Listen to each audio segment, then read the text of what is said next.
ரமதான் வரவேற்பு நிகழ்ச்சி மற்றும் இளம் ஆலிம்கள் ஹாஃபிதுகள் கௌரவிப்பு விழாவிற்கு தலைமை தாங்கியிருக்கக்கூடிய அக்பர் அலி இர்ஷாதி காசிமி ஹசரத் உட்பட எனக்கு முன்னால் மிகச்சிறப்பான ரமதானை குறித்து அழகியதொரு உரையை தந்தமர்ந்திருக்கிற தாம்பரம் வட்டார ஜமாத் உலமா சபையினுடைய போற்றுதலுக்குரிய செயலாளர், காமராஜ் நகர் ஜாமியா மஸ்ஜிதினுடைய மரியாதைக்குரிய இமாம் உபைதுர் ரஹ்மான் ஹசரத் பெருந்தகை மற்றும் தாம்பரம் வட்டார் ஜமாத் உலமா சபையினுடைய பொருளாளர் மரியாதைக்குரிய முகமது இல்யாஸ் பாக்கவி ஹசரத் பெருந்தகை, இன்னும் எனக்கு முன்னால் துவக்க உரை, கராத் உட்பட இந்த நிகழ்வை அலங்கரித்த இந்த பகுதியினுடைய மரியாதைக்குரிய நூருல் ஹுதா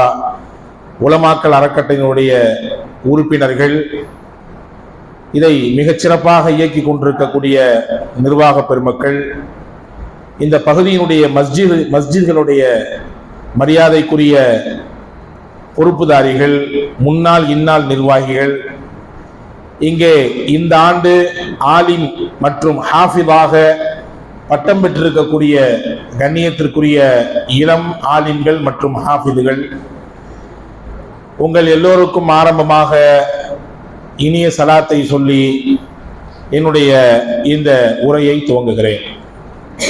அஸ்ஸலாமு அலைக்கும் வரஹ்மத்துல்லாஹி வபரகாத்துஹு.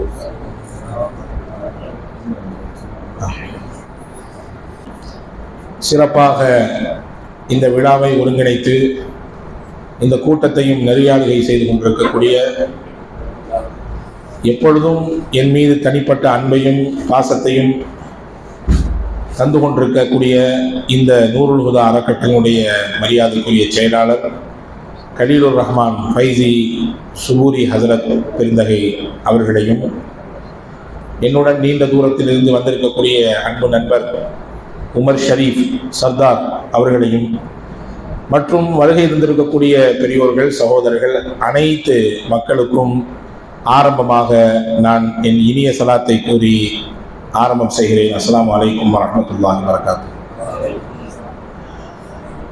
தன் மீது கவலைப்படாமல், தன்னுடைய நலவின் மீது அக்கறை பெரிதும் கொள்ளாமல், சமூகத்தின் மீது கவலையோடும் அக்கறையோடும் இருக்கக்கூடிய ஒரு இனம் ஆலிம்கள் என்ற இனம். நான் அந்த இனத்தை சேர்ந்தவன் என்பதற்காக வேண்டி நான் இதை சொல்லவில்லை, யதார்த்தத்தை சொல்கிறேன். ஒரு ஈவெண்ட் நடத்தணும்னா எவ்வளவு பெரிய கஷ்டம்ன்றது நமக்கு தெரியும். அந்த ஈவெண்ட்டுக்கு பின்னாடி என்னென்ன மாதிரியான எதிர்கால திட்டம் அல்லது சுய முன்னேற்றம், லாபம் தொழில் சார்ந்த முன்னேற்றம் இருக்கும் என்பதும் நமக்கு தெரியும். ஆனால் தன்னுடைய சுயநலம் பாராது, சமூகத்தினுடைய தேவை கருதி இந்த நேரத்தில் இந்த செய்தியை சமூகத்திற்கு கொடுக்க வேண்டும் என்ற அக்கறையோடு உலமா சமூகம் உலகெங்கிலும் இந்த செயலை முன்னெடுத்துக் கொண்டிருக்கிறது. நான் மதிப்போடு ரொம்பவும் பணிவோடு இதை சொல்லிக் கொள்கிறேன்.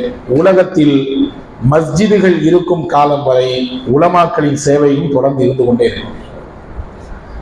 ஏனென்றால் மஸ்ஜிதோடு பின்னி பிணைந்தவர்கள் ஆலிம்கள் என்பவர்கள்.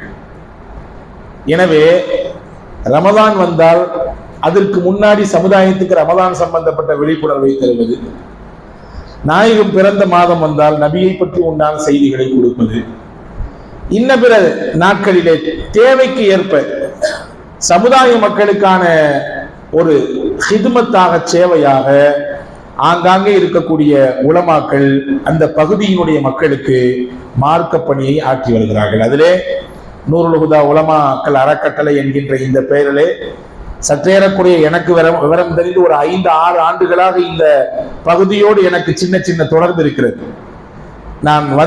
நான் ஒரு சில தொடர் நிகழ்வுக்கு வந்திருக்கிறேன். இது ஒன்றும் எனக்கு இந்த பகுதி புதிதல்ல என்பதையும் நான் இதை தெளிவுபடுத்திக் கொள்கிறேன். எல்லாம் வல்ல அல்லாஹ் இவர்களுடைய இந்த ஆக்கப்பூர்வமான பணிகளுக்கு இன்னும் கூடுதலாக மக்களுடைய நல்ல ஆதரவையும் அல்லாஹ்வுடைய அங்கீகாரத்தையும் முழுமையாக பெற்றுத்தர வேண்டும் என்ற ஆரம்பமாக நான் இந்த மக்களுக்காக, இந்த உலமாக்களுக்காக வாழ்த்தி துஆ செய்து கொள்கிறேன். அன்பான சகோதரர்களே, நபிகள் நாயகம் ஸல்லல்லாஹு அலைஹி வஸல்லம் அன்னவர்களின் ஒப்பற்ற வாரிசுகள் ஆலிம்கள். நபிகள் ஸல்லல்லாஹு அலைஹி வஸல்லமின் அருள் வாக்கு பாருங்கள், அல் உலமாஉ வரஸத்துல் அம்பியா. ஆலிம்கள் யார் என்றால் நபிமார்களின் வாரிசுகள். உலகத்திலே நபிமார்கள் வாழ்ந்து எதை சொத்தாக விட்டு சென்றார்கள்? அவர்களின் சொத்து எது? தோட்டம் துறவு அல்லது கட்டிடங்கள் இன்னவரை எக்ஸெட்ரா எக்ஸெட்ரா கிடையாது. நபியே சொல்கிறார்கள், இன்னல் அம்பியா லம் யுவர்ரிசு தீனாரன் வலா திர்ஹமா. தங்க காசுகளையோ வெள்ளி காசுகளையோ காசு பணங்களையோ நபிமார்கள் இந்த உலகத்திலே சொத்தாக, அனந்தர சொத்தாக விட்டு விட்டு போகவில்லை. இன்னமா வர்ரசு அல் இல்ம். அவங்க இந்த உலகத்துல சொத்தா விட்டுட்டு போனது கல்வியை தான், மார்க்க விழுமியங்களை தான், மார்க்கத்தினுடைய அடிப்படையான விஷயங்களை தான். அதை இந்த ஆலிம்கள் ஹாஃபிதுகள் படிப்பதினாலே நபிமார்களுடைய நேரடியான வாரிசுகளாக இவர்கள் வருகிறார்கள் என்பதை நாம் கவனத்தில் கொள்ள வேண்டும். நபி ஸல்லல்லாஹு அலைஹி வஸல்லம் அன்னவர்கள் இந்த மார்க்க கல்வியை கற்றுக்கொள்வதும் அதை பிறருக்கு கற்றுக் கொடுப்பதும் இந்த தீனுடைய அடிப்படையான விஷயங்களில் ஒன்று என்பதை அல்லாஹ் நபியின் மூலமாக இந்த உலகத்திற்கு உணர்த்தினார். فلولا نفر من كل فرقة منهم طائفة ليتفقهوا في الدين ولينذروا قومهم إذا رجعوا إليهم لعلهم يحذرون. ஒரு கூட்டம் மார்க்கத்தை படிக்க வேண்டும், எல்லாரும் மொத்தமா போர்க்களத்துக்கு போயிடக்கூடாது, மார்க்கத்தை படிக்கிறதுக்குன்னு ஒரு கூட்டம் இருக்கணும். அவங்க போர்க்களத்திற்கு போய்விட்டு திரும்பி வரக்கூடியவர்களுக்கு நல்லதை எடுத்து சொல்லி அச்சமூட்டி எச்சரிக்கை செய்து அவர்களுக்கான வழிகாட்டுதலை கொடுக்க வேண்டும் என்று இந்த அருள்மறை வசனம் பேசுகிறது. அல்லாமா குர்துபி, அல்லாமா இப்னு கசீர் ரஹிமஹுல்லா போன்ற அறிஞர் பெருமக்கள் சொல்றாங்க, இந்த வசனத்தின் மூலமாக அல்லாஹ் உலகத்திற்கு ஒரு செய்தி சொல்றான். என்ன செய்தி தெரியுமா? எல்லாரும் ஒரே துறையில் இருக்கக்கூடாது. சிலர் வீரம் செறிந்தவர்களாக இருப்பாங்க, போர்க்களத்துக்கு போகணும். சிலர் பாதுகாப்பு பணியில ஈடுபடணும். சிலர் அடிப்படையான உலக கல்வி சார்ந்த விஷயங்களை படித்துக் கொள்ள வேண்டும். சிலர் மார்க்கத்திற்கான கடமையாற்றக்கூடிய அந்த கல்வியை படிக்க வேண்டும் என்ற செய்தியை எல்லாம் வல்ல அல்லாஹ் இந்த இடத்தை சொல்லித் தருகிறான் என்பதை அதற்கு குர்துபி, இமாம் இப்னு கசீர் ரஹிமஹுல்லா போன்ற அறிஞர்கள் சொல்லித் தர்றாங்க. இப்ப மார்க்க கல்வியை படித்துக் கொள்வதும் படித்தவர்களை கண்ணியப்படுத்துவதும் அல்லாஹ்வை கண்ணியப்படுத்துவதை சார்ந்தது என்று அண்ணல் பெருமானார் ஸல்லல்லாஹு அலைஹி வஸல்லம் சொன்னாங்க. இன்னைக்கு உட்கார வைக்கப்பட்டிருக்கிறார்கள் இந்த ஆலிம்கள். ஆலிம் ஒருவர் இருக்கிறார், 3 குர்ஆனை மனனம் செய்த, தங்கள் உள்ளங்களால் அந்த குர்ஆனினுடைய வசனங்களை, எழுத்துக்களை, வார்த்தைகளை, புள்ளிகளை அப்படியே பிரிண்ட் செய்ததை போன்று உள்ளத்தில் தாங்கி வைத்திருக்கக்கூடிய குர்ஆனை மனனம் செய்த ஹாஃபிதுகள் இருக்கிறார்கள். இங்க மட்டும் இல்ல, எனக்கு தெரிஞ்சு பெரும்பாலும் தமிழகங்களில் பல ஊர்களிலே புதிதாக வெளியாகக்கூடிய ஆலிம்கள் ஹாஃபிதுகளை கண்ணியம் செய்கிற பழக்கம் நம்முடைய பாரம்பரியமான பழக்கம். இன்னும் சொல்ல போனா அல்லாஹ்வின் அருளால் இன்றைக்கு நானும் ஒரு ஹாஃபிதாக, ஒரு ஆலிமாக இருக்கிறேன் என்றால் இதற்கு பின்னாடி இந்த மாதிரி ஒரு நிகழ்ச்சி காரணமா இருக்குது. எங்க ஊர்ல கிராமத்துல புதுசா குர்ஆனை மனப்பாடம் பண்ணி வந்த ஹாஃபிதுகளை இங்க எப்படி இவங்க தலப்பா கட்டி உட்கார்ந்து இருக்காங்களோ, அந்த பட்டம் வாங்கக்கூடிய நாளில் எப்படி அந்த புது ட்ரெஸ் போட்டு புது தலப்பா கட்டி அவர் மாப்பிள்ள மாதிரி ஜம்முன்னு வந்து உட்கார்ந்துருப்பாங்களோ, அந்த மாதிரி பைத்தோதி தெருமுழுக்க கூட்டு வந்து மஸ்ஜிதுல உட்கார வச்சு ஊரே ஒன்று கூடி ஊர் விழாவை போன்று, திருவிழாவை போன்று சந்தோஷமாக அவர்களுக்கு எடுக்கப்பட்ட விழா. நான் சிறு பிள்ளையாக இருக்கும் போது அந்த நிகழ்ச்சி என்னுடைய மனதை பெரிதும் தாக்கியது. நாமளும் ஓதனா இப்படி நமக்கு கிடைக்கும் போல தெரியுது. சின்ன பிள்ளைங்க தானே, எண்ணமெல்லாம் வரதானே செய்யும். நாமளும் ஓதனா அந்த மாதிரிலாம் செய்வாங்க போல தெரியுது. நாம ஓத போனா என்ன, நாம குர்ஆனை மனப்பாடம் பண்ணா என்ன அப்படின்ற எண்ணம் ஏற்பட்டு தான் அல்லாஹ்வின் நாட்ட பிரகாரம் இந்த மாதிரியான ஒரு ஃபீல்டுக்குள்ளே, இந்த இல்முக்குள்ளே நாம் வருவதற்கான வாய்ப்பு கிடைத்தது. நீங்க உலமாக்கள்கிட்ட ஒவ்வொருத்தரையும் விசாரிச்சு பார்த்தா இந்த மாதிரி தகவல் இருக்கும். அப்போ கண்ணியம் செய்யப்படுகிறது. இது எதற்காக வேண்டிய கண்ணியம்? இவர்கள் படித்திருக்கக்கூடிய விலை மதிப்பற்ற அந்த கல்விக்கான கண்ணியம். நபிகள் பெருமானா ஸல்லல்லாஹு அலைஹி வஸல்லம் சொன்னார்கள், இன்ன மின் இஜ்லாலில்லாஹ், அல்லாஹ்வை கண்ணியப்படுத்துவதை சார்ந்தது இஜ்லாலு தி ஷைபத்தில் முஸ்லிம். ஒரு நரை வந்த ஒரு முஸ்லிமை, ஒரு நரை வந்து போச்சு, வெள்ளை தாடி வந்துருச்சு, வெள்ளை முடிகள் வந்துருச்சு, அவரை கண்ணியமா நடத்தணும், கண்ணியமா பேசணும், அவரிடத்துல ரொம்ப மரியாதையாக நடந்து கொள்ள வேண்டும். பெருசு அங்கிட்டு போ என்று இன்னைக்கு உள்ள பிள்ளைகள் சொல்றாங்க இல்லையா? எங்க முன்னாடி கூட வசத்து புள்ளிங்களை பத்தி பேசினாங்க. அவங்களுடைய செயல்பாடுகள்லாம் இப்படித்தான் இருக்கிறதா பாக்குறோம். ஆனா இஸ்லாம் சொல்லுது, வயசுல மூத்தவங்களா தோற்றத்துல தெரிஞ்சாலே மரியாதை கொடுக்கணுங்குது. அவங்க தோற்றம் வயோதிகத்தை அடையாளப்படுத்துதுன்னு சொன்னா, அந்த ஷைபத்துல் முஸ்லிம், நரை வந்த அந்த பெரியவரை மரியாதை செய்வது அல்லாஹ்வை மரியாதை செய்வதாக அர்த்தம், அல்லாஹ்வை கண்ணியப்படுத்துறதா அர்த்தம். அதே மாதிரி ரசூலுல்லாஹ் அந்த வரிசையில சொன்னாங்க, அஹ்லுல் குர்ஆன், குர்ஆனை மனனம் செய்தவர்களை கண்ணியம் படுத்துவது இருக்கிறதே, குர்ஆனை மனப்பாடம் செய்தவர்களை கண்ணியம் செய்வது இருக்கிறதே, அல்லாஹ்வை கண்ணியம் செய்ததாக அர்த்தம். நாங்கள் ரசூலுல்லாஹ் இன்னைக்கு இந்த உலமாக்களுடைய அறக்கட்டளையும் இந்த மஸ்ஜிதும் இந்த பகுதியினுடைய ஜமாத்தும் இந்த பகுதியில் இருக்கக்கூடிய பிள்ளைகளை குர்ஆனை மனனம் செய்த, குர்ஆனுக்கு விளக்கம் தெரிந்த ஒரு ஆலிமையும் ஹாஃபிதுகளையும் கண்ணியம் செய்வதன் பின்னால் இருப்பது ஒன்னே ஒன்றுதான், அல்லாஹ்வை கண்ணியப்படுத்துறோம். ஏன்னா அவனுடைய கல்வியை தாங்கி இருக்கிறாங்க, அவனுடைய குர்ஆனுடைய வரிகளை உள்ளத்துல தாங்கி இருக்கிறாங்க. எல்லாருக்கும் இந்த பாக்கியம் கிடைக்கிறது இல்லை இல்லையா? சும்மா அவுரத்னல் கிதாப் அல்லதீன ஸ்தஃபைனா மின் இபாதினா, அல்லாஹ் சொன்னான், யாருக்கு இந்த வேதத்தை கொடுப்போம், நாம யாரை சூஸ் பண்றோமோ அவங்களுக்கு கொடுப்போம், எல்லாருக்கும் கொடுக்க மாட்டோம். பெரும்பாலும் ஹிஃபுது பட்டமளிப்பு விழாக்களிலே இந்த செய்தி பரிமாறப்படும். இந்தியாவில் மிகச்சிறந்த அறிஞர்கள் ஒருவராக அன்வர் ஷா காஷ்மீரின் ஒருத்தர் தான், பிரபலமான அறிஞர்களில் ஒருவர். எந்த அளவிற்கு என்றால், அப்படியே பிரிண்ட் செய்ததை போன்று அவருக்கு மனன சக்தி. அப்படி ஒரு புக்கை பார்த்து அப்படி ஸ்கேன் பண்ண மாதிரி அப்படி உள்ளத்துல அது மாத்திடுவாங்க. அப்படி 2 தடவை அந்த புக் அப்படி திருப்பி பார்த்தாங்கன்னா அப்படி ஸ்கேனிங் ஆயிரும் உள்ளத்துல, அப்படி மனப்பாடம் ஆயிரும். உங்க வெளிநாட்டுக்கு பயணம் பண்ணிருக்கும் போது அங்க ஒரு அரபு நூல் அவருடைய கண்ணை பறிக்கிறது, ரொம்ப அழகா இருக்குது. அந்த நூலகத்துல போய் லைப்ரரியில போய் கேட்டாங்களா, இந்த புக்கு நல்லா இருக்கு, நான் எங்க ஊருக்கு போயிட்டு ஒரு காப்பி எடுத்துட்டு கொண்டு தந்துடுமான்னு கேட்டாங்களா. பொதுவாகவே புத்தகத்தை யாருக்கும் கொடுக்க கூடாது, திரும்பி வராது. புக்கு தேவைப்பட்டா ஒரு ஜெராக்ஸ் காப்பி எடுத்து கையில கொடுத்துடணும்.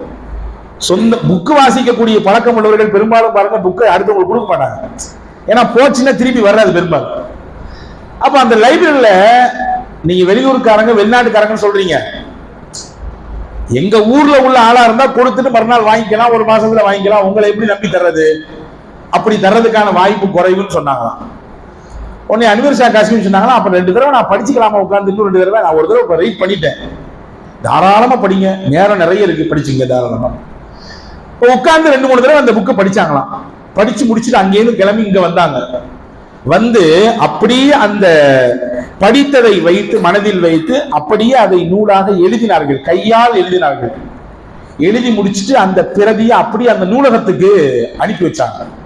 அனுப்பி வச்சுட்டு சொன்னாங்க, அந்த மூல பிரதி நான் படிச்ச கொஞ்ச நாளைக்கு முன்னாடி இந்த புக்கினுடைய பேரு, அதை சொல்லிட்டு அந்த மூல பிரதியோடு நான் எழுதி வைத்திருக்கக்கூடிய இந்த பிரதி ஒத்து வச்சு பாருங்க, ஏதாவது பிழைகள் இருந்தால் எனக்கு குறிச்சு கொடுங்க, நான் அதை திருத்திக்கிறேன் அப்படின்னு சொல்லி அனுப்புனாங்களாம். என்ன ஆச்சரியம், அந்த லைப்ரரியில அசந்து போனாராம், அப்படியே மூலத்தில் இருக்கிற மாதிரி கொஞ்சமும் குறை இல்லாம அப்படியே நேரடியா ஜெராக்ஸ் எடுத்த மாதிரி இருந்துச்சாங்க.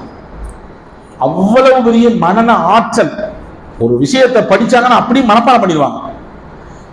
அவ்வளவு பெரிய மனன சக்தி உள்ளவர்கள் குர்ஆனை மனனம் செய்து அவர்களுக்கு இந்த மாதிரி பட்டப்படிப்பு கண்ணியம் செய்யப்படக்கூடிய ஒரு நிகழ்ச்சியில வந்து நின்று பேசுறதுக்காண்டி அழைக்கப்பட்டிருக்காங்க. வந்து நின்று தேம்பி தேம்பி அழுகிறாங்க. ஏங்க அழுகிறீங்கன்னு கேட்டவொன்னு சொன்னாங்க, இவ்வளவு பெரிய மனன சக்தி அல்லாஹ் எனக்கு தந்திருக்கான், ஆனா குர்ஆனை மனனம் செய்யற வாய்ப்பு எனக்கு தரல.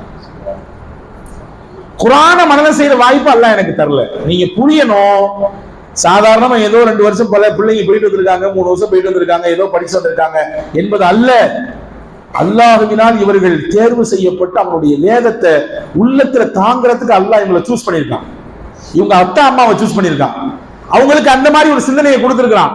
நம்ம பிள்ளைய இன்னைக்கு கல்லூரிகள் இல்லாத இடம் இல்லை இல்லையா? சம்பாதிப்பதற்கான பல்வேறு வழிகள் சார்ந்த தொழில்நுட்பம் சார்ந்த பல கல்வியும் கலைகளும் இன்னைக்கு கற்றுத்தரப்படுது.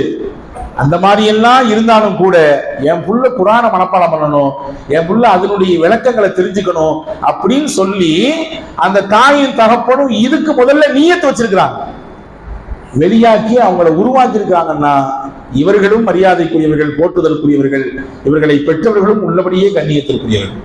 எனவே அன்பான சகோதரர்களே, அல்லாஹ்வினால் தேர்வு செய்யப்பட்ட மக்களாக இந்த பிள்ளைகள், இந்த ஹாஃபிதுகள், ஆலிம் இருப்பதினாலே தான் நாம் இங்கே கண்ணியப்படுத்திக் கொண்டிருக்கிறோம். ரசூலுல்லாஹி ஸல்லல்லாஹு அலைஹி வஸல்லம் கண்ணியப்படுத்துவாங்க. சபையில உட்கார்ந்து இருந்தாங்கன்னு சொன்னா ஒரு குரான மனப்பாடம் பண்ணவர் வந்தாருன்னா ரசூலுல்லாஹ் அவரை கூப்பிடுவாங்க, முன்னாடி வாங்க, ஏன் பின்னாடி முன்னாடி இங்க வந்து உட்காருங்க. சபையிலே அவரை முன்னால் அழைப்பார்கள். ஏன் கேட்டா சொல்லுவாங்க, குரான மனப்பாடம் உள்ளத்தில் வச்சிருக்காரு, குரானை உள்ளத்தில் வைத்திருக்கிறார், அவரை எப்படி கடைசியில் உட்கார வைக்கிறது? எங்க தாதா ஒருத்தர் இருந்தார், அவர் மார்க்கம்ல அந்த அளவுக்கு தெரிஞ்ச ஆள் கிடையாது, நான் தொழுகையாளி, குரானை அன்றாடம் ஓதக்கூடியவர். நான் சுய புராண பாடம் நினைக்காதீங்க, நம் முன்னோர்களிலிருந்து நிறைய பாடங்கள் நம் வாழ்க்கைக்கு நிறைய இருக்கிறது. நான் குரானை மனப்பாடம் பண்ணி ஹாஃபிது பட்டம் வாங்கின ஒண்ணு உள்ளபடியே இன்னைக்கு நான் நினைத்து பார்க்கிறேன், அவருடைய ஈடுபாடும் அக்கறையும் எவரம் இருந்திருக்கிறது. ஹாஃபிது பட்டம் வாங்கின ஒண்ணு சொன்னார் என்னை பார்த்து, டேய் நீ குரான் நீ ஒது இல்லாம கூட இங்க சொல்லக்கூடாதுடா அப்படின்னார். நீ குரான் நீ எல்லாரும் மாதிரி தரையில உட்காரக்கூடாது, எல்லாரும் பிள்ளைங்க எல்லாம் குடும்பத்தோடு உட்கார்ந்து இருக்கும் போது நானும் சேர்ந்து கீழே உட்கார்ந்தா வந்து எல்லாத்தையும் சத்தம் போடுவார். அவன் குரான மனப்பாடம் பண்ணியிருக்கிறான், அவனை தரையில உட்கார வச்சிருக்கீங்க, பால் விரிச்சு உட்கார வைங்க. இந்த கண்ணியமும் இந்த மரியாதையும் தான் ஒவ்வொரு மனிதனுடைய உள்ளத்திலும் இருக்க வேண்டும். காரணம் அது அந்த தனிநபருக்கு கொடுக்கக்கூடியது அல்ல, அவர் உள்ளத்தில் தாங்கி வைத்திருக்கக்கூடிய குரானை கொடுக்கக்கூடியது. எனவேதான் ரசூலுல்லாஹ் சொல்லுவாங்க, யாராவது குரானை மனப்பாடம் பண்ணாங்க தூரத்துல உட்கார்ந்தா வந்தோட முன்னாடி கூப்பிடுவாங்க. இமாமத்துக்கு யாரை தேர்வு செய்வாங்க? ரசூலுல்லாஹ் ஹதீஸ்ல இருந்திருக்கிறது, யார் குரானிலே அதிகமான ஞானம் உள்ளவரோ அவர் அவருக்கு இமாமத்துக்கு தேர்வு செய்வாங்க. இன்னும் சொல்ல போனா ஹதீதுகளிலே வந்திருக்கிறது, போர்க்களத்திலே இறந்து போனால், போர்க்களங்களில் இறந்து போனா பெரும்பாலும் எல்லாத்துக்கும் தனித்தனியா கபர் குழியா தோண்ட முடியாது, மொத்தமா தோண்டி ஒரு 4-5 பாடியை மொத்தமா அடக்கிடுவாங்க. உஹது களத்திலலாம் அப்படிதான் அடக்குனாங்க. சையதுனா அப்துல்லாஹ் இப்னு அம்ர் இப்னு ஹராம் ரலியல்லாஹு அன்ஹு போன்ற சஹாபாக்களோடு பல சஹாபாக்கள் இணைஞ்சிருந்தாங்க. அம்ர் இப்னு ஜமூஹ் ரலியல்லாஹு அன்ஹு ரெண்டு பேரும் ரொம்ப க்ளோஸ் ஃப்ரெண்ட், ரெண்டு பேரும் ஒண்ணா அடக்குனாங்க, ஒரே கபர்ல அடக்குனாங்க. இப்ப போர்க்களத்துல இதெல்லாம் விதிவிலக்கு, ஒரு ஆளுக்கு ஒரு குழி தோண்ட முடியாது, நிறைய உடல்கள் இறந்திருக்கும், ஷஹீதானவங்க நிறைய பேர் இருப்பாங்க, அதனால மொத்தமா அடக்குவாங்க. அப்படி மொத்தமா அடக்கும் பொழுதும் கூட ரசூலுல்லாஹ் நின்னுட்டாங்கன்னு சொன்னா நபி உத்தரவு கொடுப்பாங்க, கீழே குரான மனப்பாடம் பண்ணவங்க வைக்காதீங்க, வைக்கிற பாடியிலேயே மேல பாடியை வைங்க, குரான மனப்பாடம் பண்ணுவாங்க. வரிசையா பாடிகளை போடும் பொழுது உச்சத்துல ஃபர்ஸ்ட் மேல யாருடைய பாடி வைக்கப்பட வேண்டும்? குரானை மனனம் செய்தவருடைய பாடி வைக்கப்படும். இறந்த பின்னாலேயும் அதனுடைய கண்ணியமும் மரியாதையும் தொடருதுன்னு சொன்னா எவ்வளவு பெரிய பாக்கியமான கல்வி இது, எவ்வளவு பெரிய பாக்கியமான விஷயத்தை அவர்கள் படித்து வந்திருக்கிறார்கள். நாம் எவ்வளவு தூரம் அவர்களை கண்ணியப்படுத்த வேண்டும் என்பதை நாம் இங்கே புரிய வேண்டும் என்பதற்காக வேண்டி சொல்கிறேன். சமுதாயத்தின் மீது அக்கறை மிக்க ஒரு கல்வி நான் ஆரம்பத்திலே சொன்னேன். நிச்சயமாக ஆலிம்கள், ஹாஃபிதுகள் என்பவர்கள் சமூகத்தின் மீது தீராத அக்கறையும் சமூகத்தின் நலனின் மீது தீராத ஒரு காதலும் கொண்டவர்கள் என்பதை நாம் புரிந்து கொள்ள வேண்டும்.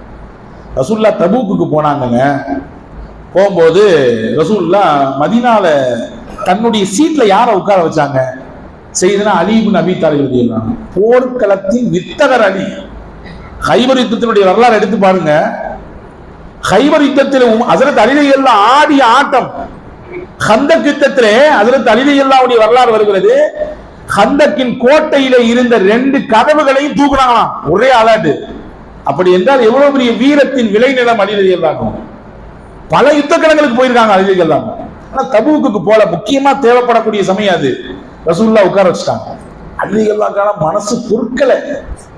யா ரசூலுல்லாஹ் என்னை இங்க உட்கார வச்சுட்டீங்க, நீங்க வாட்டு போறீங்களே, என்னை இங்க உட்கார வச்சு நீங்க போர்க்களத்துக்கு போறீங்களே, நான் இந்த பெண்களுக்கு, குழந்தைகளுக்கு, வயதுல முதிர்ந்தவர்களுக்கு போருக்கு வருவதற்கான சாத்தியக்கூறுகளும் அதுக்கான தங்கடமும் உள்ளவர்களுக்கு ஏன் நான் அங்க உட்கார்ந்து இருக்கணும், என்னை நீங்க குங்க வச்சுட்டு போறீங்கன்னு கேட்டாங்க. ஸல்லல்லாஹு அலைஹி வஸல்லம் சொன்னாங்க, அமா தர்பா அன் தகூன மின்னி பி மன்சிலத்தி ஹாரூன் மின் மூசா.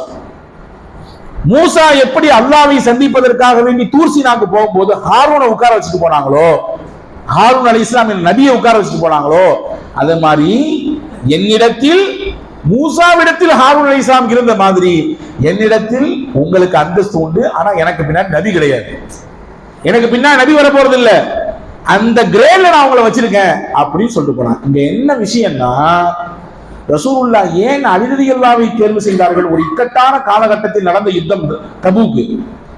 அந்த நேரத்தில் பல்வேறு விதமான இழப்புகளும் பல்வேறு விதமான நெருக்கடிகளும் வந்துவிட்டால் அடுத்து தொடர்ச்சியாக இந்த மக்களை வழிநடத்தக்கூடிய ஆற்றலும் அறிவும் மார்க்க தெளிவும் ஒருங்கே பெற்றவர் செய்யறதுனா அலி ரலியல்லாஹு. எனவேதான் ரசூலுல்லாஹ் அலி ரலியல்லாஹு சொல்லும்போது சொல்லுவாங்க, நான் கல்வியின் பெட்டகம் என்றால் அதனுடைய தலைவாசல் அலிப்பாங்க. அதனுடைய தலைவாசல் என்ட்ரன்ஸ் கேட் அலிதான், அலி ரலியல்லாஹு தாண்டி தான் உள்ள வரணுமாங்க ரசூல் ஸல்லல்லாஹு அலைஹி வஸல்லம். அப்போ ரசூலுல்லாஹ் மார்க்கத்தினுடைய தெளிவையும் அறிவையும் பெற்றவருக்கு ரசூலுல்லாஹ் கொடுத்த மரியாதை.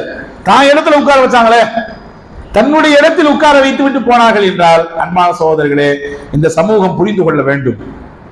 சஹாபாக்கள்ல வீரர்கள் நிறைய பேர் இருந்தாங்க, நமக்கு தெரியும். உமர் ரலியல்லாஹு அன்ஹு, காலித் பின் வலீத் ரலியல்லாஹு அன்ஹு, அபூ சுஃபியான் ரலியல்லாஹு அன்ஹு, சையதுனா சஅத் பின் அபீ வக்காஸ். வீரர்கள், வீரர்கள் என்றால் வீர மறவர்கள். சஅத் பின் அபீ வக்காஸ் எல்லாம் எடுத்து அம்ப எடுத்து சொருகுனாங்கன்னு சொன்னா குறிதப்பாம அடிப்பாங்க. இர்மி யா சஅத் ஃபிதாக அபி வ உம்மி, நல்ல எரிங்க சஅத், எங்க அப்பாவும் அம்மாவும் உங்களுக்கு அர்ப்பணம் நாங்க ரசூலுல்லாஹ். அவ்வளவு துல்லியமாக இலக்கை நிர்ணயித்து போரிடுகிற போராளிகள் சஹாபாக்கள். அதே மாதிரி செல்வந்தர்கள் இருந்தாங்க. உஸ்மான் ரலியல்லாஹு இருந்தாங்க, ஹஜ்ரத் சையதுனா அப்துர் ரஹ்மான் இப்னு அவுஃப் ரலியல்லாஹு இருந்தாங்க. வரிசையை அடுக்கலாம், நிறைய செல்வந்த சஹாபாக்கள் இருந்தாங்க இல்லையா? அந்த வரிசையில குர்ஆன மனனம் செஞ்ச ஹாஃபிஸ்கள் நிறைய இருந்தாங்க சஹாபாக்கள். சையதுனா இப்னு மஸ்ஊத் ரலியல்லாஹு அன்ஹு குர்ஆன மனப்பாடம் செஞ்ச ஹாஃபிஸ். அவங்களுடைய தோற்றம் வருது, அவங்க தோற்றம் ரொம்ப குள்ளமா இருப்பாங்களாம், குள்ளமா தான் இருப்பாங்க. குர்ஆன மனனம் செய்து வைத்ததிலே இப்னு மஸ்ஊத் ரலியல்லாஹுக்கு நிகர் அவங்க மட்டும்தான். ரசூலுல்லாஹ் சொன்னாங்க, உங்கள யாருக்காவது எனக்கு எப்படி ஜிப்ரீல் குர்ஆனை கொண்டு வந்து கொடுக்காருன்னு தெரியணும்னு ஆசை இருந்தா இந்த இப்னு மஸ்ஊத் உட்கார்ந்து இருக்காரு, அவர்கிட்ட போய் ஓதி கேட்டுக்கங்க. அவர் ஓதுறது இருக்குத அப்படியே எனக்கு ஜிப்ரீல் கொண்டு வந்து கொடுத்து அப்படியே அமைப்பு, அச்சரம் பிசகாமல் அப்படி ஓதுகிறார். பெரிய மனன சக்தி, பெரிய மனன சக்திக்கு சொந்தக்காரர். 2-3 நாளைக்கு முன்னாடி தான் அந்த பாடத்தை நான் மதரசால பிள்ளைகளுக்கு நடத்த இப்னு மஸ்ஊத் ரலியல்லாஹு பத்தி. அதுல ஒரு செய்தி பாருங்க. இப்னு மஸ்ஊத் ரலியல்லாஹு அன்ஹு ரசூலுல்லாஹ்விடத்திலிருந்து சற்றேறக்கூடிய 70 சூறாக்கள் கேட்டு மட்டும் மனப்பாடம் பண்ணாங்க. பார்த்து படிச்சு பல தடவை தொழுகையில கேட்டுமே நமக்கு தத்த புத்தனுக்கு நிறைய நிறைய சூறாக்கள் தட்டு தடுமாறுது. 114 சூறால 70 சூறாக்களை சையதுனா அப்துல்லாஹ் இப்னு மஸ்ஊத் ரலியல்லாஹு அன்ஹு ரசூலுல்லாஹ் ஓதுவாங்க, அத காதால கேட்பாங்க, அப்படி மனப்பாடம். எவ்வளவு பெரிய ஆற்றல் அது! சூரத்துல் அன்ஆம் ஒரு அத்தியாயம் இருக்குவாங்க. சூரத்துல் அன்ஆம் ஆப்ஸாக்களுக்கு தெரியும். 7வது ஜுஸுல தொடங்கி 8வது ஜுஸுனுடைய நிஸ்ஃப்ல தான் முடியுது. கிட்டத்தட்ட 1.25 ஜுஸு. அது 1.25 ஜுஸு கொண்ட அந்த அன்ஆம் அத்தியாயத்தை அல்லாஹ் ஒரே தடவை இறக்கலாம். ரசூலுல்லாஹ் ஒரே தடவையில வந்து ஹஜ்ரத் ஜிப்ரீல் அலைஹிஸ்ஸலாம் ஓதி கொடுத்துட்டு போனாங்க. ஓதுன அந்த வசனத்தை ரசூலுல்லாஹ் அப்படி ரிப்பீட் பண்ணாங்க. ஒரு தடவை அப்படி ஓதி காட்டாங்க சஹாபாக்கள், எல்லாரும் உட்கார்ந்தாங்க சஹாபாக்கள். ரசூலுல்லாஹ் அப்படி ஓதி காமிச்சாங்க. ஓதி அந்த அத்தியாயத்தை ஃபுல்லா கம்ப்ளீட்டா முடிச்ச பின்னாடி சபையில இருந்து ரொம்ப பவ்யமா அமைதியா எந்திரிச்சு இப்னு மஸ்ஊத் ரலியல்லாஹு சொன்னாங்களா, யார் ரசூலுல்லாஹ் நான் ஒருக்க ஓதி காட்டுற பாக்குறீங்களான்னு கேட்டாங்களாம். ரசூலுல்லாஹ்னாங்க. ஹஜ்ரத் இப்னு மஸ்ஊத் ரலியல்லாஹு ஓத ஆரம்பிச்சாங்க. அந்த அத்தியாயத்தை மொத்தத்தையும் அப்படியே ஓதுனாங்க. ரசூலுல்லாஹி ஸல்லல்லாஹு அலைஹி வஸல்லம் தட்டி கொடுத்தாங்க. நீங்க சின்ன பிள்ளையிலே என்கிட்ட கேட்டதாச்சே, சின்ன பிள்ளையா இருக்கும்போதே ரசூலுல்லாஹ் கேட்டாங்க. கல்வி சார்ந்த விஷயத்தை தனி செய்தியாக வரலாறுகளில் பதிவாக இருக்கிறது. சஹாபாக்களில் ஹாஃபிஸ்கள் இருந்தார்கள். சஹாபாக்களில் மார்க்க சட்டம் விளக்கம் சொல்வதற்கு என்று சில நபர்கள் இருந்தாங்க. அலமுன் நாஸ் பில் ஹலால் வல் ஹராம், என்னுடைய மார்க்கத்திலே ஹலாலை பற்றி ஹராமை பற்றி தெல்ல தெளிவாக ஒருவர் அறிவிக்க வேண்டும் என்றால் முஆத் இப்னு ஜபல்கிட்ட போய் கேளுங்க, அவ்வளவு அழகா சொல்லுவாங்க. ஆயிஷா ரலியல்லாஹு அன்ஹா, அல்லாஹு அக்பர், அவர்களுடைய கல்விக்கும் அறிவிக்கும் மார்க்க ஈடுபாட்டுக்கும் ஈடு இணையே கிடையாது. நான் எல்லா இடத்துலயும் சொல்றது உண்டு, பெண்களால் என்ன செய்ய முடியும் என்று யாரெல்லாம் கேள்வி கேட்கிறாங்களோ அவங்களுக்கு எல்லாம் இஸ்லாம் பதில் சொல்லுது, பெண்களால என்ன செய்ய முடியாது.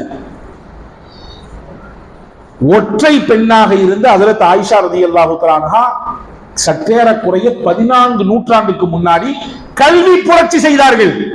கல்வி புரட்சி. ரசூலுல்லாஹ் கூட வாழ்ந்தது வெறும் அவங்க ரசூலுல்லாஹ் ஹயாத் முடியும் பொழுது ஆயிஷா அம்மாக்கு 18 வயசு. அதுக்கு பின்னாடி 50 வருஷம் வாழ்ந்தாங்க. அந்த 50 வருஷமும் ரசூலுல்லாஹ்ட்ட படிச்ச அந்த மார்க்கத்தை அதை பரப்புரை செய்யற வேலையில ஈடுபட்டாங்க. செய்தனா அபூ மூஸா அஷ்அரி ரலியல்லாஹு சொல்றாங்க, எங்களுக்கு எப்பொழுதெல்லாம் மார்க்க ரீதியான சந்தேகம் இருக்கிறதோ அப்பொழுதெல்லாம் நாங்க போய் நிக்கிற இடம் அம்மாட்ட தான் நிப்போம். ஆயிஷா அம்மாட்ட போய் நிப்போம், விளக்கம் சொல்லுவாங்க. அவங்க போய் சந்தேகத்தை சொல்லுவோம், எங்களுக்கு தீர்த்தி வைப்பாங்க. என்னவெல்லாம் எங்களுக்கு இஷ்கால் இருக்கோ, எங்களுக்கான தீர்வை தேடி நிற்கிறோமோ அப்பொழுதெல்லாம் எங்களுக்கு விடை ஆயிஷா மட்டும் கிடைக்கும். சொல்றது யாரு? பெரிய பெரிய சஹாபாக்கள் சொல்றாங்க. கல்வியில, குர்ஆனுடைய விளக்க உரையில உயர்ந்த இடத்தை பெற்ற சஹாபாக்கள் சொல்றாங்க, எங்களுக்கு அவங்கள்ட்ட தான் விளக்கமே கிடைக்கும். எதுக்கு சொல்ல வர்றேன்னா, எப்படி சஹாபாக்கள் ஒரு கேட்டகரி வீரம் செறிந்தவர்கள் இருந்தார்களோ, மிகப்பெரிய செல்வந்தர்கள் இருந்தார்களோ, வியாபாரிகள் இருந்தார்களோ, தொழிலதிபர்கள் இருந்தார்களோ, அதே மாதிரி ஒரு கேட்டகரி பீப்புள் எப்படி இருந்தாங்க? சஹாபாக்கள்ல ஹாஃபிதுகள் இருந்தாங்க, ஆலிம்கள் இருந்தாங்க, முஃப்திகள் இருந்தாங்க, ஃபத்வா கொடுப்பாங்க, பிரச்சனை ஏற்பட்டா தீர்வு சொல்லுவாங்க, ஹதீஸ் அறிவிக்கக்கூடிய ராவிகள் இருந்தாங்க. சையதுனா அபூ ஹுரைரா ரலியல்லாஹு போன்ற, அப்துல்லாஹ் இப்னு உமர் ரலியல்லாஹு போன்ற சஹாபாக்கள், சையதுனா அனஸ் இப்னு மாலிக் ரலியல்லாஹு போன்ற சஹாபாக்கள். இப்ப என்ன புரிய வருது அப்படின்னா, ரசூலுல்லாஹ் அப்படி சமுதாயத்தை பேலன்ஸ் பண்ணி வச்சிருந்தாங்க. எல்லாமே வேணுமல்ல, எல்லாருமே இன்ஜினியர் படிச்சுட்டா வேற டாக்டர் யார் படிக்கிறது இல்ல? எல்லாருமே ஒரே ப்ரொஃபஷனல் ஸ்டோரா திறந்துட்டு போனா அப்ப சூப்பர் மார்க்கெட் யார் திறக்கிறது? எல்லாம் வேண்டும். அதே போன்று மார்க்கமும் வேண்டும். சமுதாயம் இதை உள்வாங்கிக்கணும். இங்க யார் மேன்மைப்படுகிறார்கள்? இந்த மார்க்கத்துக்கு என் பிள்ளைய நான் கொடுக்க தயார். வர்றாங்க பாருங்க முன்னாடி. அல்லாஹ்விடத்தில் அவர்கள் ஒட்டுமொத்த சமுதாயத்துக்கு முன்னால் கண்ணியம் செய்யப்படுவார்கள். இந்த உலகத்துல ஒரு கூட்டத்துல நம்மளை கூப்பிட்டு ஒரு ஷால்வை போடுறது அல்லது கூப்பிட்டு நம்மளை பாராட்டி நான் வார்த்தை பேசுறது எல்லாருக்கும் இருக்கும்.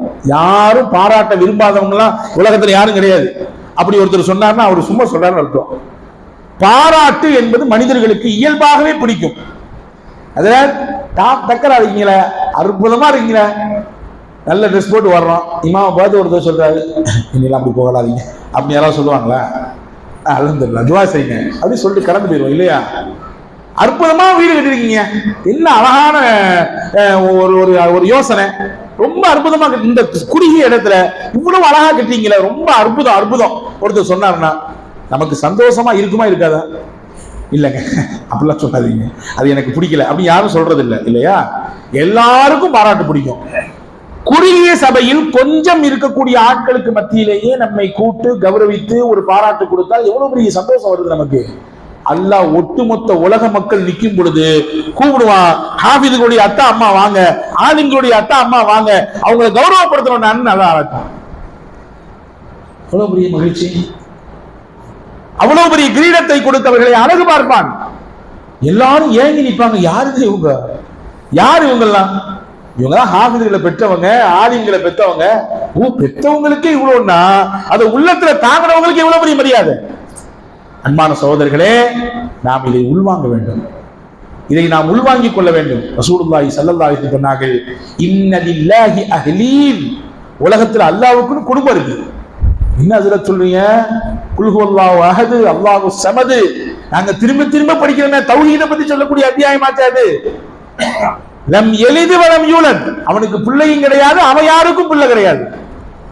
அவனுக்கு பிள்ளை உண்டு, அல்லாஹ்வுக்கு கிடையாது. அவன் யாருடைய பிள்ளையா? கிடையாது. இப்படிலாம் கேட்டு கேட்டு பழக்கப்பட்டிருக்கும். நீங்க என்ன குடும்பம் இருக்குன்றீங்க? ஆமா குடும்பம் இருக்கு. ரசூலுல்லாஹ் சொல்றாங்க, இன்ன லில்லாஹி அஹ்லீன், அல்லாஹ்விற்கு குடும்பம் உண்டு. சஹாபாக்கள் கேட்டாங்க, யா ரசூலல்லாஹ் வமன் ஹும், அல்லாஹ்வுடைய குடும்பம் யாரு? அல்லாஹ்வுடைய குடும்பம் யாரு? அஹ்லுல் குர்ஆனி வ ஹாஸத்து, குர்ஆனை உள்ளத்தில் தாங்கியவர்கள், குர்ஆனினுடைய ஞானங்கள் பெற்றவர்கள், அவங்க எல்லாம் அல்லாஹ்வுடைய குடும்பத்துக்காரங்க. எனவேதான் நான் ஆரம்பத்தில் சொன்னேன், இந்த பெருமக்களை, இந்த இவர்களை கண்ணியம் செய்வது, மரியாதை செய்வது என்பது அல்லாஹ்வை கண்ணியம் செய்வதாக அர்த்தம். அல்லாவிற்கு நாம் விழா எடுத்ததாக அர்த்தம், அல்லாவை நாம் போற்றி புகழ்ந்ததாக அர்த்தம் என்பதை நாம் உள்வாங்கிக் கொள்ள வேண்டும். எனவே அன்பான சகோதரர்களே, இந்த பகுதியில் இருக்கக்கூடிய ஜமாத் மக்கள் நான் வந்த உடனே பின்னாடி திரும்பி பார்த்தா நிறைய பரிசுகள்லாம் இருந்துச்சு. அந்த அந்த ஹாஃபிர்களுக்கு ஆலிம்களுக்கு இந்த பகுதி மக்கள் நிறைய கிஃப்ட் கொடுக்குறாங்க இல்லையா? எனவே இந்த மாதிரியான கல்வியிலே, மார்க்கத்தினுடைய கல்வியிலே, குர்ஆனை மனனம் செய்வதற்கான அந்த கல்வியிலே நாம் நம்முடைய பிள்ளைகளை, எதிர்கால தலைமுறையை ஈடுபடுத்த வேண்டிய அவசியமும் தேவையும் இன்றைய காலத்தில் அதிகரித்திருக்கிறது. எல்லா காலத்திலும் இருக்குது, ஆனா இன்னைக்கு ரொம்ப தேவையா இருக்கு. ஏன்னா போகிற போக்கு எப்படி போகுமோன்னு தெரியல. ஒரு காலத்துல பொம்பளை பிள்ளையை பெற்றவங்க தான் சொல்லுவாங்க நெருப்பு கட்டிட்டு இருக்க வயிற்றுல அப்படின்னு. ஆனா இன்னைக்கு ஆம்பளை பிள்ளையை பெற்றவங்க எல்லாம் விழி பிதுங்கி போய் நிற்கிறாங்க. எங்கன போய் என்ன பழக்கத்தை படிச்சுருவாங்கன்னு தெரியலையே, என்ன பண்றது? அந்த பள்ளிக்கூடம் இப்படி இருக்க, இந்த பள்ளிக்கூடம் இப்படி இருக்க, இந்த காலேஜினுடைய நடவடிக்கை இப்படி இருக்குது, பசங்களுடைய போக்கெல்லாம் வித்தியாசமா இருக்குதுன்னு சொல்லி எல்லா பேரண்ட்ஸும் கவலைப்படுறாங்க. அன்பர்களே, 100% உறுதியிட்டு சொல்லுகிறேன், சத்தியமாக குர்ஆனை உள்ளத்தில் தாங்கியவர்கள், அந்த குர்ஆனை படித்தவர்கள், விளக்கத்தை தெரிந்த ஆலிம்கள் பெரிய பாவத்தை செய்ய மாட்டார்கள். பெரிய பாவம் என்று ஒரு பட்டியல் இருக்குது, ரசூலுல்லாஹ் கொடுத்திருக்காங்க. ஒரு பொழுதும் அந்த பெரிய பாவத்தின் பக்கம் அவர்கள் போக மாட்டார்கள். அல்லாஹ் அந்த குர்ஆனை வைத்து அல்லாஹ் நிச்சயமாக தடுப்பான். அந்த குர்ஆனை வைத்து அல்லாஹ் நிச்சயமாக தடுப்பான். எவ்வளவு பேணுதலா இருந்திருக்காங்க, எவ்வளவு ஒரு மகத்தான முன்னுதாரணமா நமக்கு வாழ்ந்திருக்காங்க. எங்க ஹஸரத் ஒருத்தர் இருந்தாங்க பாக்கியாத்துல, ஹனீஃப் ஹஸரத்னு சொல்லி, பூவார ஹனீஃப் சொல்லுவாங்க. நிறைய மூத்த உலமாக்களுக்கெல்லாம் அவங்க உஸ்தாத் தான். அவங்க வஃபாத் ஆகும்போது அவங்க செஞ்ச வசியத்து பாருங்க, இப்படியும் வாழ முடியும் என்பதற்கான அர்த்தம். அவங்க வஃபாத் ஆகும்போது சொன்னாங்கன்னா, இது நாள் வரைய நான் பாலிகானதிலிருந்து 2 விஷயத்தை செஞ்சதே இல்லை.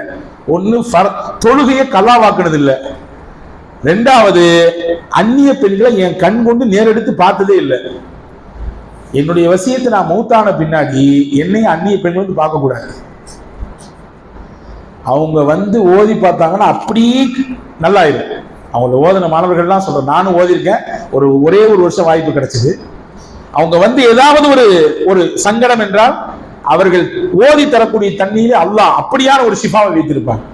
அதற்கு ரகசியம் என்ன என்று கேட்கும் பொழுதுதான் எதை வெளிப்படுத்தாத அந்த ஹஸரத் அவர்கள் கடைசி காலத்துல சொன்னாங்க, இந்த 2 தான் அதுக்கு ரகசியம். அப்ப அன்பர்களே, இப்படியான ஒரு ஆலிம் சமூகத்தை உருவாக்க வேண்டிய தேவை, காலத்தினுடைய அவசியம் இருக்குது. காரணம், ஒரு ஆலிம் தான் சமூகத்தினுடைய இன்ஜின். அப்படியே அந்த சமூகத்தை இழுத்து கொண்டு போகக்கூடியவர். இன்ஜின்கள் இல்லாமல் வெறுமன்ன கோச்சிகள் மட்டும் எப்படி போகும் தண்டவாளத்துல? வேணுமே. அந்த இன்ஜின்களை உருவாக்க வேண்டிய காலம் இது. குழப்பமான காலம், வழி கெடுக்கக்கூடிய பல்வேறு விஷயங்கள், மன ரீதியாக, கலாச்சார ரீதியாக, கொள்கை ரீதியாக மக்களை திசை திருப்பி சின்னாபின்னப்படுத்தி ஒரு விதமான ஒரு பரிதவிக்கக்கூடிய பரபரப்பு நிலையிலே சமுதாயத்தை வச்சிருக்கக்கூடிய இந்த காலகட்டத்தில் இந்த மாதிரியான மார்க்க கல்வியை உள்ளத்தில் தாங்கக்கூடியவர்கள், குர்ஆனை மனனம் செய்தவர்கள், அந்த வரிசையிலே இந்த பகுதியில் இருக்கக்கூடிய இந்த மஹல்லா மக்கள், இந்த பகுதியிலே மார்க்க பணியாற்றி கொண்டிருக்கக்கூடிய இந்த நூருல் ஹுதா உலமா அறக்கட்டளை இதை இன்னும் மிகச்சிறப்பாக முன்னெடுக்கும் என்று நான் நம்புகிறேன். காரணம், உங்கள் செயலிலேயே தெரிகிறது. வந்த உடனே ஹஸரத் கலீல் அஜீஸ் தலப்பாக்கட்டுன்னு ஏன்ட கொடுத்துறாங்க. ரொம்ப எனக்கு சம்போஜமா இருந்தது. ஏன்னா இதெல்லாம் ரொம்ப பெரிய மக்கள் செய்ய வேண்டிய வேலை, ரொம்ப பெரியவர்கள் செய்யக்கூடிய வேலை. இதுவெல்லாம் எங்க உஸ்தாத்தை போய் நாங்க தலப்பாக்கின்றது பெரிய பாக்கியமா நினைச்சோம் இல்லையா? ஓதனை எல்லாருமே அப்படிதான் இருப்பாங்க. அந்த பட்டம் கொடுக்கக்கூடிய நாளிலே தலப்பா கட்டி விடுவது என்பது அது அவங்க கையால கட்டி விடுறது அவ்வளவு பெரிய பாக்கியம், பரக்கத்து. எனவே இந்த மாதிரியான ஒரு பாக்கியமான மக்கள் இன்னும் ரெண்டு விஷயத்துக்கு 2 தீர்வு சொல்றாங்க மார்க்க அறிஞர்கள். ஒண்ணு, இந்த நோயிலிருந்து நமக்கு ரிலாக்ஸே கிடையாது, ரிலீஃபே இல்ல, நீண்ட நாட்களா வருஷ கணக்கில் படுத்திருக்கிறாங்கன்னு சொன்னா அவங்க நோம்ப கலா செய்ய தேவையில்லை, நோம்பும் வைக்க வேண்டிய அவசியம் இல்லை. மார்க்க அவங்களுக்கு வந்து அனுமதி கொடுத்திருக்குது. என்ன செய்யணும் அப்படின்னா, ஒரு நாளைக்கு ஒரு மிஸ்கீனுக்கான உணவை பகரமாக வழங்கிவிட வேண்டும். ஒரு நாளைக்கு ஒருத்தர் சாப்பிடணும்னா என்ன செலவாகும்? தோராயமா வைங்களேன், ஒரு ஆள் ஒரு நாள் சாப்பிடணும் என்ன செலவு? ஒரு 150 200 ரூபாய் செலவாகும் இல்லையா? அந்த தொகையை இந்த நோன்புக்கு பகரமாக ஒவ்வொரு நாளும் கொடுத்து விட வேண்டும். ஒரு நாளைக்கு 200 ரூபாய் தோராயமா வச்சா அல்லாஹ்வுடைய அருளால ஒரு மாசத்துக்கு கிட்டத்தட்ட 6000 ரூபாய் ஆச்சு. அப்படிதானங்க? இதை செய்து விட வேண்டும். யாருக்கு அப்படின்னா, நோன்பு அதாவது நோய் ஏற்பட்டு அதிலிருந்து அடுத்து இதுல இருந்து வெளியே வர முடியாது அப்படின்ற மாதிரியான நீண்ட நாட்களாக நோயாளியா இருக்கக்கூடியவங்க. இல்ல வச்சுக்கங்க, ஒரு காய்ச்சல், ஒரு கோல்டு, அல்லது வேற எங்கேயோ போயிட்டு வந்து டிராவல் ஒத்துக்கல, அதனால ஏற்பட்ட உடல் அசதி, அதனால ஏற்பட்ட காய்ச்சல், நோன்பு வைக்க முடியாத சிச்சுவேஷன் சொன்னா, இவங்களை பொறுத்தவரைய மார்க்கம் என்ன சொல்லுதுன்னா, பிரச்சனை இல்லை, இவங்க கலா மட்டும் செஞ்சுக்கிட்டா போதும். கலா மட்டும் செஞ்சுக்கிட்டா போதுமானது. முடியல, உடம்பு ஒத்து வரல, நோன்பு வச்சோம்னு சொன்னா இன்னும் கூடுதலான கஷ்டங்களை அனுபவிக்க வேண்டிய சூழல் ஏற்படும் சொன்னா, மார்க்க அறிஞர்கள் சொல்கிறார்கள் அவங்க நோன்பை விட்டுக்கலாம், விட்ட நோன்பு கலா செஞ்சுக்கிட்டா மட்டும் போதுமானது அப்படின்னு சொல்றாங்க. இது ஒரு முக்கியமான விஷயம், இதை நம்ம உள்வாங்கிக்கணும். ஏன்னா இது அடிக்கடி வரக்கூடிய விஷயம் என்பதனால இதை நான் உங்களுக்கு கோட் பண்ணி காட்டுறேன். அடுத்து சஃபர், நோன்பு வைக்கும் பொழுது பயணம் மேற்கொள்ளக்கூடிய சிச்சுவேஷனை பொறுத்தவரைய எந்த பயணிக்கு மார்க்கம் நோன்பை விடுவதற்கு அதாவது அனுமதி கொடுத்திருக்கு. அதை சொன்னாங்க, எனக்கு முன்னாடி பேசின பொருளாளர் சொன்னாங்க 3-10 அவங்க அந்த 3-10 பிரிச்ச பார்வை எனக்கு வித்தியாசமா இருந்துச்சு. நாமெல்லாம் இதுவரை ரஹ்மத்துடைய 10, மக்ஃபிரத்துடைய 10, இதுக்கும் நீரானுடைய 10 பிரிச்சிருக்கோம். ஆனா அது சமுதாயம் எப்படி பார்க்குதுன்னா, முதல் 10 டி நகர், 2வது 10 வண்ணாரப்பேட்டை, 3வது 10 குரோம்பேட்டை, இப்படி பிரிச்சு வச்சிருக்க சமூகம் அப்படின்னு. அப்ப அந்த அளவுக்கு இன்னைக்கு நோன்பு காலங்களிலே வெளியே போய் புது ட்ரெஸ் எடுக்கிறது, ரம்ஜானை கொண்டாடுறதுக்கான அந்த துணிமணிகளிலே எடுப்பதற்கான நேரங்கள், காலங்களை செலவு செய்யக்கூடிய மக்கள் அதிகரிச்சு இருக்கிறாங்க. அதுல நான் குறைன்னு சொல்ல மாட்டேன், ஆனா அதிகப்படியான நேரம் அதிலே கழிந்து விடக்கூடாது என்பதில் கவனமா இருக்கணும். குறிப்பா ஒரு சில ஊர்கள்ல ட்ரெஸ் எடுக்க போகணும்னு சொல்லி நோன்பு விடுறாங்க. ட்ரெஸ் எடுக்க போனா டயர்ட் ஆயிரும். நம்ம அம்மா அம்மாக்கெல்லாம் காலைல கடை திறக்கும் போது உள்ள போறவதான், சாயந்தரம் கடையை மூடணும், கொஞ்சம் வெளியே போங்கம்மா தயவு செஞ்சு, கடையை மூடணும், நேரம் ஆயிடுச்சு, மணி 9:30 அப்படின்னு சொன்னாதான் வெளியே வருவோன்ற வைராக்கியத்தோட உறுதிப்பாடோட போய் நிப்பாங்க. அப்படி நிற்கும் பொழுது எப்படி தாகத்தோட பசி இருந்துச்சு, அது விட்டு எத்தனை நாள், ஒரு 3 நாள் இருக்கு தொடர்ச்சியா பர்ச்சேஸ், 3 நாள் நோம்பு விட்டு பின்னாடி வச்சுக்கலாம். ஒன்னு அடிப்படையா புரிஞ்சுக்குங்க, ரமதானில் ஒருத்தர் வேண்டுமென்றே தக்க காரணம் இன்றி, இந்த வார்த்தையை நல்லா கவனிக்கணும், தக்க காரணம் இன்றி ஒருவர் நோன்பை விட்டால் நபி சொன்னாங்க,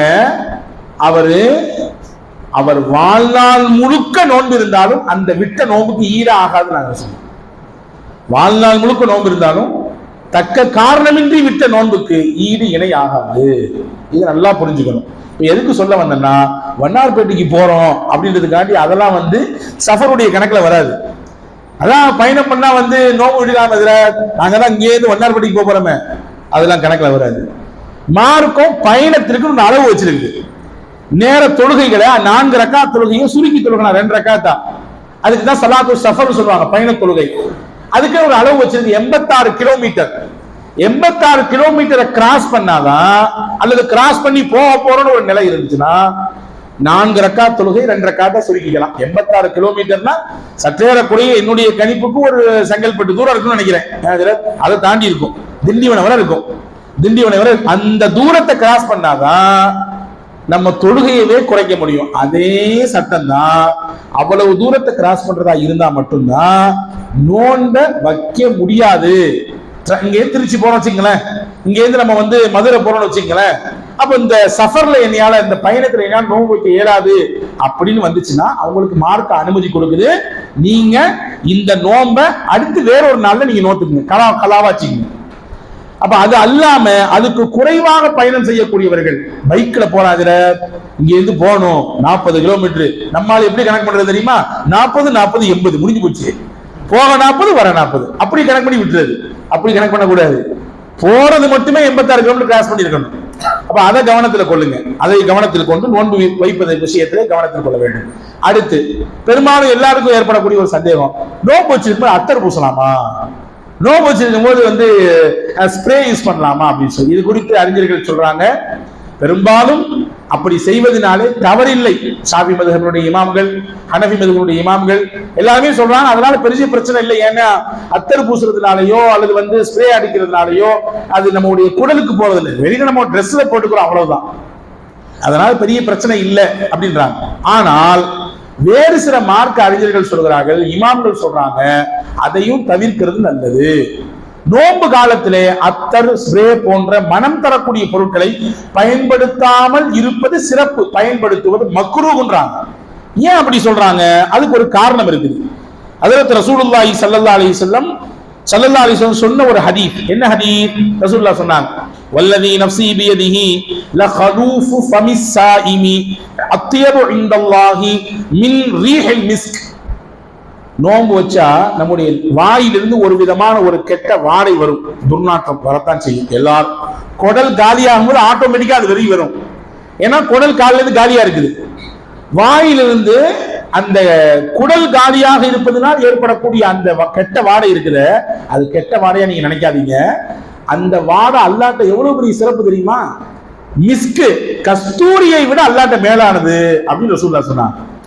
இந்த ஹதீஸை கோட் பண்ணி காட்டி ரசூலுல்லாஹ், இந்த ஹதீஸை கோட் பண்ணி காட்டி இமாம்கள் சொல்றாங்க, வாயிலிருந்து வரக்கூடிய கெட்ட வாடையே அல்லாஹ்விற்கு பிடித்தமானது என்று சொன்னால், ஏன் நம்மளுடைய உடம்புல வந்து நம்ம புத்துணர்வை ஏற்படுத்திக் கொள்வதற்காண்டி அத்தரு, ஸ்ப்ரே போன்ற பொருட்களை பயன்படுத்தணும்? அப்படியே இருப்போம், நோம்பாளி தானே, நம்ம அப்படியே இருந்துட்டு போவோம்.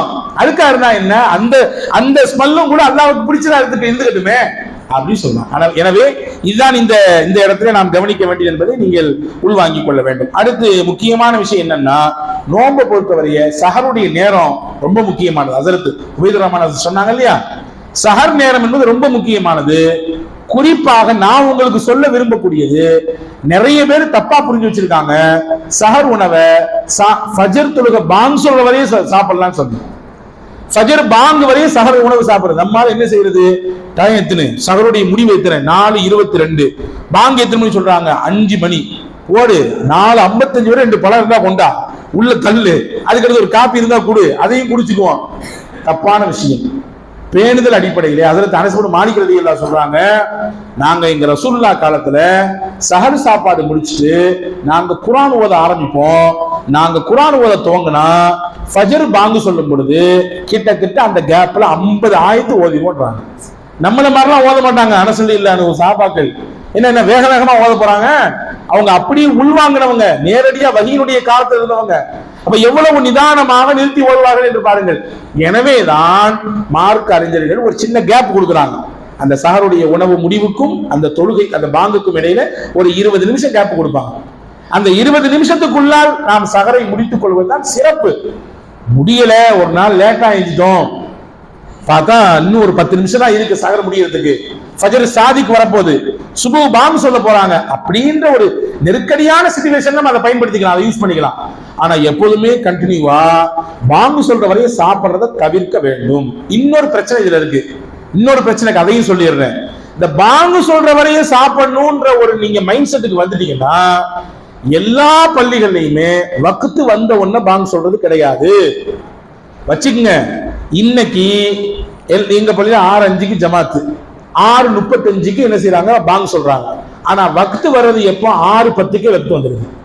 சுபஹ் சாதிக்கு எப்ப வருது, ஃபஜ்ருடைய வக்து வருது 5:10 வக்து வந்துருது. ஆனா பாங்கு சொல்றது ஒரு 20 நிமிஷத்துக்கு பின்னாடி, 25 நிமிஷத்துக்கு முன்னாடி பாங்கு சொல்றாங்க. நீங்க பாங்கு சொல்ற வரையும் சாப்பிடலாம்னு சொன்னா, இப்ப 5:10 இருந்து 5:35 இடையில நீங்க கேப்ல சாப்பிட்டால் குடித்தால் உங்கள் நோன்பு நோன்பாக இருக்காது. இந்த பிரச்சனை இருக்கு. அதனால நமக்கு பெஸ்ட் என்னன்னா, காசியினுடைய அறிவிப்பு வந்தாச்சு, சஹருடைய நேரம் முடிவு எது அப்படின்னு சொல்லி அந்த நேரத்தோடு முடித்துக் கொள்வது சிறப்பு. இதை நாம் எல்லோரும் கவனத்தில் எடுத்துக்கொள்ள வேண்டும் என்பதை உங்களிடத்திலே நான் கேட்டுக்கொள்கிறேன். அந்த மாதிரி ஊசி விஷயமா நம்ம எல்லாரும் ஒரு விஷயத்தை தெரிஞ்சுக்கணும். ஏதாவது உடம்பு சரியில்லை ஊசி போடுறோம், ஊசி போடுறது எதுக்காண்டி போடுறதுனால ஏதாவது நோம்பு முடியுமா அப்படின்னு சொன்னா, மார்க் அறிஞர்கள் 2 விஷயமா சொல்றாங்க. ஒண்ணு, சத்துக்கான ஊசின்னு ஒன்று இருக்குது. உடம்பு ரொம்ப டயர்டா இருக்குங்க, எனக்குலாம் நோம்பு ஊசி பழக்கம் இல்லை, ரொம்ப ஆள் டயர்ட் ஆயிடுச்சேன், போய் 2 ஊசி போட, சத்து ஊசியை, அந்த மாதிரி சத்து ஊசியை போட்டால் நோன்பு முறிந்து விடும். அது அல்லாமல் வேற ஏதாவது உடல் ரீதியான பலகீனம் அல்லது கோளாறு, உடம்பு சரியில்லை, ஊசி போட்டு ஆக வேண்டிய சிச்சுவேஷன் சொன்னா போட்டுக்கொள்வதனால் எந்த தவறும் இல்லை என்பதையும் அறிஞர்கள் சொல்கிறார்கள். மூக்கு, காது, இந்த 2 வழியாக விடக்கூடிய மருந்தை நோன்பு காலத்தில் விடக்கூடாது. அப்படி விட்டால் நோன்பு முறிந்து விடும். கண்ணுக்கு டிராப்ஸ் போட்டுக்கலாமா?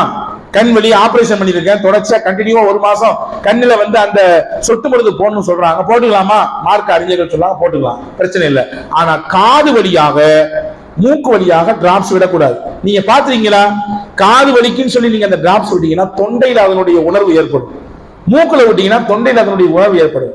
என்ன மார்க்க சட்டம்? தொண்டைக்கும் வயிற்று குடலுக்கும் எந்த பொருளும் வெளியிலிருந்து உள்ள போகக்கூடாது. அதனால சொல்றாங்க எண்டோஸ்கோபின்னு சொல்லி ஒன்று இருக்கு. இன்னைக்கு வயிற்றுல ஏதாவது பிரச்சனை சொன்னா எண்டோஸ்கோபி எடுத்துவாங்கன்னு சொல்லுவாங்க. எண்டோஸ்கோபி ஒருத்தர் நோம்பு வச்சிருக்கும் போது எடுத்தாருன்னா அவருடைய நோம்பு முறிஞ்சு போயிடும். ஏன்னா அவருடைய குடலுக்குள்ள வெளியிருந்து ஒண்ணு உள்ள போகுது, எனவே அது முறிந்து போய்விடும். இன்னொரு சட்டத்தை இன்னைக்கு எல்லார் வீடுகள்லையும் வாகனம் இருக்கிற மாதிரி, உணவுக்கான தேவை இருக்கிற மாதிரி எல்லார் வீடுகள்லையும் சர்க்கரை வியாதிக்காரர்கள் எல்லாரும் வீட்டில் இருக்கிறாங்க. இப்போ சர்க்கரை வியாதிக்காரர்களிலே ஒரு தரப்பு மாத்திரை வழியாக மட்டும் போதுமானது அப்படின்ற நிலையில் இருக்கிறாங்க. இன்னொரு கேட்டகரி ஆஃப் பீப்புள் எப்படி இருக்காங்கன்னு சொன்னா இன்சுலின் எடுத்தா தான் ஓட்ட முடியுன்ற ஒரு சிச்சுவேஷன்ல உள்ளவங்க. இப்ப நோம்பு வச்சிருக்கும் பொழுது இன்சுலின் போடலாமா அப்படின்னா மார்க்க சொல்லுது தாராளமா போட்டுக்கலாம். அதனால எந்த தப்பும் கிடையாது. மாத்திரை சாப்பிடக்கூடாத ஒழிய இன்சுலின் போட்டுக் கொள்வதனாலே தவறில்லை. ஆக இப்படியான சில முக்கியமான விஷயங்களை நம்ம உள்வாங்கிக்கணும். அதே மாதிரி நோம்பு வைக்கிற விஷயத்துல சஹர எவ்வளவு பிற்படுத்த முடியுமோ பிற்படுறது நல்லது. வச்சுக்கோங்க, 4:10 சஹருடைய நேரம் முடியுதுன்னா அந்த 4 மணிக்கு சாப்பிடுறது சிறப்பு. நிறைய மக்கள் நான் கேள்விப்படுறேன், நானும் பார்க்கவும் செய்யறேன், ராத்திரி நேரங்கள்ல அதிகமா முழிக்கிறாங்க பிள்ளைங்க. எதுக்கு முழிக்கிறாங்க? நல்லமல் செய்யறதுக்கா? எல்லாம் பைக்கு தூக்கிட்டு அங்கிட்டு சுத்துதுங்க இல்லையா? ராத்திரி வந்து விட்டால் அரட்டை அடிப்பதற்கும் நிறைய அங்கும் இங்கும் போய் வருவதற்குமான ஒரு சூழலாகத்தான் இன்னைக்கு ரமதான் ஆகி போச்சு. நிறைய இடங்கள்ல இரவெல்லாம் தூக்கமின்மை, பகலெல்லாம் முறிந்து கிடந்து தூங்குவது. ரமதானினுடைய பலன் என்ன என்பதை, அதனுடைய இன்பம் என்ன என்பதை அறியாமல் செய்துவிடும் இது. எனவே அன்பர்களே, விழித்திருந்து அமல் செய்யலாம், நேரம் கொடுக்கலாம். அப்படி விழித்திருக்கக்கூடிய பிள்ளைங்க என்ன செய்யறாங்கன்னா 1 மணி 1:30 மணி 2 மணிக்கு சாப்பிட்டு அப்படி தூங்கிடுறாங்க. இது சஹராக கணிக்கப்பட்டாலும் கூட சிறந்த விஷயம் எது அப்படின்னா கொஞ்ச நேரமா தூங்கி எந்திரிக்கணும். கொஞ்ச நேரம் தூங்கி எந்திரிச்சு அந்த சஹருடைய லாஸ்ட் நேரத்துல சாப்பிடுறதுதான் சிறப்பு. இஃப்தாரை பொறுத்தவரையே அதை இஃப்தார்ல முந்திக்கணும். நிறைய முந்திடக்கூடாது. அசலுக்கு கோடம்பகுதி வந்தாரு சொல்லிட்டாரு, நல்ல செய்தி சொல்லிட்டாரு, இஃப்தாரை முந்திக்கணுமாமா, 5 மணிக்கு திறந்துருமா இன்னைக்கு இந்த வருஷம் அப்படின்னு சொல்லி தப்பா நினைச்சுக்காதீங்க. 6:25 என்றால் முடிந்த அளவுக்கு 6:25 என்றால் 1 நிமிஷம் 2 நிமிஷம் முந்துவதாலே தவறில்லை. அப்படி முந்துவதை சிறப்பு என்றார்கள் ரசூல் ஸல்லல்லாஹு அலைஹி வஸல்லம். எனவே அன்பர்களே, இதையெல்லாம் கவனத்தில் கூட நம்முடைய நோன்பை நாம் அமைத்துக் கொள்ள வேண்டும். எல்லாம் வல்ல அல்லாஹ் நாம் எடுத்த இந்த விழாவை அல்லாஹ் அங்கீகரிப்பானாக, சிறந்த பயனை மக்களுக்கு தருவானாக. இங்கே புதிதாக உருவாகி இருக்கக்கூடிய ஹாஃபிதுகளை, ஆலிம்களை அல்லாஹ் கண்ணியப்படுத்துவானாக. அவர்களை மென்மேலும் இந்த சமுதாயத்திற்காக வேண்டி அர்ப்பணித்த அவர்களையும் அவருடைய பெற்றோர்களையும் அல்லாஹ் கபூல் செய்வானாக. இன்னும் மார்க்க ரீதியான ஈடுபாட்டையும் அக்கறையும் சிறந்த சிந்தனையையும் இந்த பகுதி மக்கள் யாவருக்கும் அல்லாஹ் வழங்குவானாக. இந்த பகுதியில் இருக்கக்கூடிய சன்மார்க்கத்தினுடைய நல்ல சேவையை இந்த முஸ்லிம் மக்களுக்காக, மூமின்களுக்காக வேண்டி தொடர்ச்சியாக செய்து கொண்டிருக்கக்கூடிய இந்த பகுதியினுடைய நிர்வாகத்தினுடைய அங்கத்தினர்கள், பொறுப்பாளர்கள், குறிப்பாக அவர்களை எல்லாம் சிறப்பாக வழிநடத்தி கொண்டிருக்கக்கூடிய இந்த பகுதியினுடைய நூருல் ஹுதா உலமாக்கல் அறக்கட்டளை சார்ந்த ஒவ்வொரு உலமாக்களுக்கும் எல்லாம் வல்ல அல்லாஹ் துன்யாவிலும் ஆகிராவிலும் சிறந்த நற்பலனை தரட்டுமாக என்ற உயர்ந்த துவாவோடு என்னை அழைத்து வாய்ப்பளித்த உலமாக்களுக்கும் இந்த மஸ்ஜிதினுடைய நிர்வாக பெருமக்களுக்கும் நன்றியை ஜஸாக்குமுல்லாஹு அஹ்ஸனல் ஜஸா மாபி ஸாலிஹீன் என்று கூறி வாய்ப்புக்கு நன்றி கூறி விடைபெறுகிறேன். வாஹிரு தாவான் அல்ஹம்துலில்லாஹி ரப்பில் ஆலமீன். அஸ்ஸலாமு அலைக்கும்.